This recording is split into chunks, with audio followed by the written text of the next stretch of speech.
Hello and welcome to podcast.init, the podcast about Python and the people who make it great. I would like to thank everyone who supports the show on Patreon. Your contributions help to make the show sustainable. When you're ready to launch your next project, you'll need somewhere to deploy it, so you should check out Linode at podcastinit.com/Linode and get a $20 credit to try out their fast and reliable Linux virtual servers for running your app. And now you can deliver your work to your users even faster with the newly upgraded 200 gigabit network in all of their data centers. If you're tired of cobbling together your deployment pipeline, then it's time to try out GoCD, the open source continuous delivery platform built by the people at ThoughtWorks who wrote the book about it. With GoCD, you get complete visibility into the life cycle of your software from one location. To download it now, go to podcastinit.com/GoCD. Professional support and enterprise plugins are available for added peace of mind. You can visit the site at podcastinit.com to subscribe to the show, sign up for the newsletter, and read the show notes. And if you have any questions, comments, or suggestions, I would love to hear them. You can reach me on Twitter at podcastinit or email me at hosts@podcastinit.com. To help other people find the show, please leave a review on iTunes or Google Play Music, tell your friends and coworkers, and share it on social media. If you work with data or want to learn more about how the projects you've heard about on the show get used in the real world, then join me at the Open Data Science Conference happening in Boston from May 1st through the 4th. It has become one of the largest events for data scientists, data engineers, and data-driven businesses to get together and learn how to be more effective. To save 60% off your tickets, go to podcastinit.com/ODSC-East-2018 and register. Your host as usual is Tobias Macy, and today I'm interviewing Joe Alcorn about using Laboratory as a safety net for your refactoring. So Joe, could you start by introducing yourself? Yeah, hi. I'm Joe, and I work as a software engineer at a company called Marvel. We're based in London, and I've been writing Python in some form for about 5 or 6 years. And do you remember how you first got introduced to Python? Yeah. So about 5 or 6 years ago, I got involved with a bunch of people that were running a Minecraft server, basically. And they would do lots of development here and there for the game and for the server. And a lot of that was based in Java, but they also did a lot of Python as well. And so from hanging around with them, I basically heard about Python and kind of got involved in a little bit of Python and a little bit of programming in general, actually. And that was how I first got into programming. And Python was my first language. So that was all down to that Minecraft server. And as I mentioned at the introduction, one of the projects that you've been working on is something called Laboratory. So I'm wondering if you can just describe what the project is and what it does and what motivated you to start it in the first place. So essentially, Laboratory is a library that is trying to help you gain confidence when you're refactoring. The way it does this is basically by taking the old code. So you've got some existing code, right? We call this your control block. And then you want to refactor it in some way, but you want to make sure it works exactly as it does before. It returns the same thing. It doesn't run too slowly, or it doesn't break in subtle ways. So you take that block and then you write some new code. And then to really make sure that everything works in production, when you've had bugs, and the bugs have led to bugs in your database, basically, because all the data is a bit broken. And then you don't know how the new code is going to react to, if the new code is really going to account for all those corner cases, all those edge cases, and those subtle little bugs that can pop up. So what Laboratory does is essentially runs the old code, runs the new code, compares them, makes sure the new code can't blow up the main execution. You don't want to let any exceptions slip out that way. And then you can basically be certain that your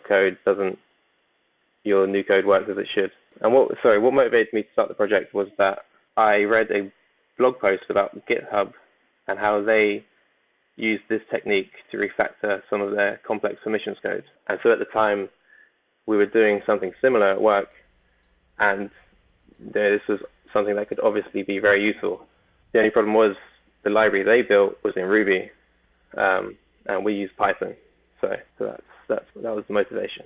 And given that you had this existing project to use as inspiration, I'm wondering how much of that you looked at to inspire the implementation of laboratory and how much of it you had to figure out yourself due to the differences in the target languages and their sort of idiomatic paradigms?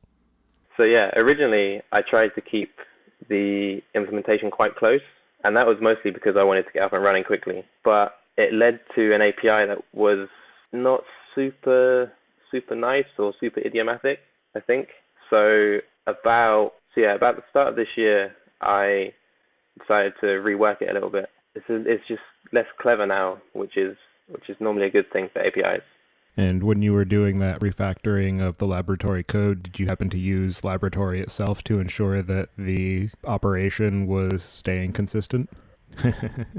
No, sadly not. Because I was making breaking changes anyway, right? Yeah, I don't know. Actually, in fact, if I'm thinking about it, using laboratory for a library would probably not work super well. But if you're, say, running a service, you know, where you have control over, you can gather all the results and whatnot, that's when it would really be handy. And what have been some of the most challenging aspects of building and maintaining the project? So one thing that I realized recently is that the docs just weren't very good. Like there were some undocumented features, and it was just kind of hard to. There was no proper quick start guide. There was no easy way to get up and running super quickly. So I think that's always an issue, because a lot of the times I just want to kind of build something and throw it out there. But if you actually want people to use it, or if you want to be able to use it yourself in 6 months when you've forgotten how to use it, you need documentation. So that's been one of the things. But in terms of maintenance and building, I wouldn't say it's been too much trouble. Because like I originally pushed it out over like a weekend with the original API that I was talking about, and then maintenance has not been very much since then, because it hasn't changed a lot until this more recent API change. Yeah, it definitely seems like the kind of project that has the potential for being essentially done after a certain point, because it's a fairly limited scope of operation. So once you get it to be usable and consistent, then you don't necessarily need to keep iterating on it and adding additional features, because that might add to the overhead of the runtime and create adverse impacts on the production system that you're using it for, because of adding too many bells and whistles to it, where you really want to make sure that it's just doing one thing and doing it well. Yeah, precisely. I think that's definitely a good philosophy to follow. And for somebody who's interested in using Laboratory in one of their existing projects to do a substantial refactor, I'm wondering if you can just talk us through the workflow of getting Laboratory set up and setting up different experiments, and what are some of the pitfalls that users should watch out for while they're doing that implementation. So essentially, to get up and running, you would obviously need to install the library, which you can do from pip, and then all you need to do is make an instance of a class, and you tell it, this is my control block, this is the good code that I know works, and you say, this is my new code that might work, but we'll see. And then you can call a method to start the experiment, and that's really the simplest way. But the hard part is obviously getting your new code to work right. So, I mean, Laboratory really tries to stay out of the way. And like you said, it's very limited in scope. There's not so many bells and whistles. So there are a few pitfalls or caveats. So because you're going to do more work, you're going to run the old code and the new code. Obviously, it's going to take longer. And if that really matters for your application, then you should find another way, or you should only run your experiment 10% of the time, for example, or 1% of the time, or, whichever makes sense. So there's that. But also, in a web application, for example, if you are running an experiment and your experiment is writing data in your control block, obviously your candidate is going to have to do that too. And that means there's going to be, multiple writes or changes in the cache or something. If your candidate affects any state like that or has any side effects, then that could impact your control block, which means your real users are seeing real failures. So you do have to be careful, and you have to be mindful when you are designing an experiment. Generally, if you're just fetching stuff from a database, for example, or just reading state, it'll be fine if you can take the performance hit, of course. And so a couple of questions I have from there is, one being, when you mentioned the overhead of running both code blocks at the same time, I'm wondering if you have looked at doing anything to parallelize the different experiments so that you can potentially spread them out across multiple threads or multiple cores to reduce the impact of that runtime overhead? Yeah, so it's not something I've actually looked into, but part of the reasoning behind changing the API at the start of the year was so that this would be possible. Because essentially, in the old API, you would have to use a context processor and then call your function yourself. But in the new one, Laboratory actually does that for you. So you tell it your function, you tell it your arguments, and then Laboratory takes care of running them. And that means that we should be able to just the experiment to run them in like a multi-threaded way or a multi-process way, or however you'd like to do it. I was thinking of looking into it and adding a contrib module or something to use async IO in Python 3 or something, but it's not something I've actually looked into much yet, and I've not done much parallel Python programming before either. And the other thing you mentioned is that by performing I/O operations or creating side effects in the code block that you're trying to refactor, it can complicate the ability of Laboratory to run these experiments because the different pieces of code might stomp on each other and dirty the overall state of the system. So I'm wondering if you have found any useful strategies to allow for either stubbing out the external interactions while still executing the rest of the logic flow so that the experiment can run through most of the process and then maybe just rely on the existing data, or even having multiple sort of output systems, either running two databases in parallel and having different configuration options for the experiments or anything like that? Yeah, so, it's not something I've put much thought into because I've just tried to avoid it, really. I think it would depend a lot on the specific application, perhaps. I think it's hard to give a good answer anyway. Something like that, it's definitely very difficult to speak to in any sort of broad sense because everybody's system is very context dependent, and so trying to provide a universal approach is ultimately going to fall flat for somebody. So it's best to sort of leave that up to the implementation of each person in their own project. And one of the necessary bits to ensure that you're getting value out of Laboratory is being able to retrieve the results of the different experiments so that you can compare the control against the experiment. So I'm wondering if you can talk a bit about the way that Laboratory allows for retrieving that information and some workflows that you've used for performing those comparisons to ensure that the candidate code is doing what you want it to. Yeah.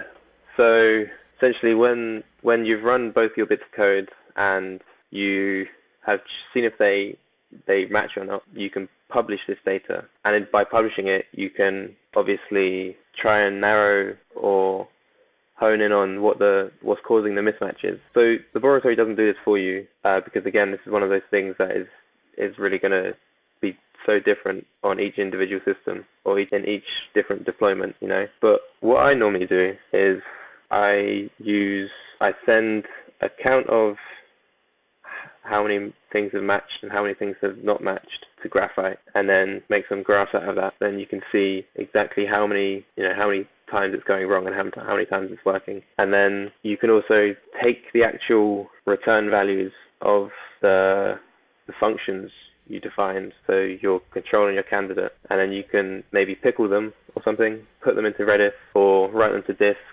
or wherever you like, and then you can come in later and inspect them and see why they don't match, or how they don't match, should I say, and you can see any context you've set around them. And then that way you can use that data you've got to go and make changes to your codes.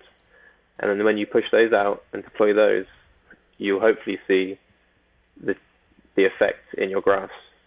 And then it's just a case of iterating then, because what you've basically done is establish a feedback loop, and that will ideally help you figure out how to completely fix it. Or maybe you'll figure out that there are too many edge cases and you need to rethink an approach entirely or something like that. And you mentioned at the beginning that library code might not necessarily be a good candidate for the type of project that you would use laboratory on. So I'm wondering if you can just provide some examples of some of the types of code that you use laboratory on for doing these complicated refactorings, and if there have been any cases where you wanted to be able to use laboratory, but because of the structure of the code or the nature of the system, it wasn't really a good fit. Yeah, so one example of a time I've used it, we were upgrading, or updating rather, how team members authenticate against some projects that belonged to their team.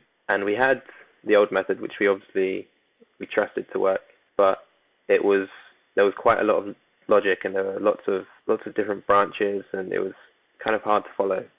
So we couldn't, it's hard to be sure that our new code actually matched up. And that's kind of a perfect fit, because you don't know, or you don't have much confidence in your new code because you can't. And also, it's not something that you want to get wrong, because if you do, other people might be able to access data they shouldn't. So that was really a perfect fit for the library. And so given the fact that laboratory is intended to be run in production and provide a certain measure of safety for conducting these experiments, I'm wondering if there are any particular methods that you've used to ensure that users of the library aren't going to suffer from a drastic increase in either operational overhead or unintended aberrations in the functionality of their software, or sort of unexpected exceptions that might cause some sort of termination of a existing routine. Yeah, so the main way I've tried to do that is by basically keeping it as small as possible. It doesn't do a whole lot, but it is quite powerful in that. So there's obviously just not doing much. It means there's less surface area for bugs, obviously. But then also development processes. I've used lots of tests and things like that. But in terms of like the actual code at runtime, it really just catches any exceptions that your control blocks raise. Sorry, not your control blocks. It catches any exceptions your candidate blocks raise, and that way they can't interrupt your good code. Now, it doesn't stop the control blocks from raising exceptions, because that is the expected behavior, or that is the correct behavior, whether that is actually a bug or not. And are there any new features or improvements that you have planned for future releases of Laboratory? The main thing would be to fix the documentation, or not fix, but fix it up a little bit, because at the minute it's kind of split between the README and read the docs. So I would like to move that over and make sure everything is documented. Other than that, I would like to look into what we were talking about earlier, running them in parallel, the old and the new code. So I think that would be fun to look into. But other than that, I really think it's best to keep it simple. Oh, actually, so at one point I was working on a little helper library to help you store the results in Redis or send them to your stats or metrics collection. But I kind of paused on that. But I think it'd be interesting to pick up again if there's some free time. Yeah, I think having some sort of a plugin interface, like you mentioned earlier, for being able to have a way to create these contrib modules for sending to different metrics backends or logging out to different systems might be a useful addition to the laboratory project, where you don't necessarily need to ship it in the core runtime that you currently have, but it would still provide a broader set of functionality that people might be able to leverage or contribute to. Yeah, because I mean, right now, if you don't have somewhere that you can send these metrics already, then it's a lot of work to get started. But with something simple that could, I don't know, so maybe I was thinking something that will collect them for you in a very simple way, as well as ones that would send out to like your established metrics collection service, just to make it really easy to get up and running. But Well, for anybody who wants to follow the work that you're up to or get in touch, I'll have you add your preferred contact information to the show notes. And so then I'll move us into the picks. And for this week, I'm going to choose the Chronicles of Narnia, the book series I've just started reading recently with my kids, and it's a lot of fun to revisit that. And we also watched the movies that they made a little while ago of 3 of those books. So for anybody who enjoys short, interesting fantasy read, it's definitely a lot of fun. So with that, I'll pass it to you, Joe. Do you have any picks this week? Yeah, actually, I'm reading a really interesting book at the minute called Why We Sleep, and it's all about, well, it's pretty terrifying if you don't sleep enough. It's all about how important sleep is and the effect that sleep deprivation can have on your mind and your body. It's quite interesting. All right. Well, I really appreciate you taking the time to join me today. Laboratory is definitely an interesting project and one that I'm sure I'll be able to take advantage of in the future, and one that I occasionally wish I had known about in the past. So thank you again for taking the time and for joining me today, and I hope you enjoy the rest of your day. Yeah, you too. Thank you. Thanks for having me.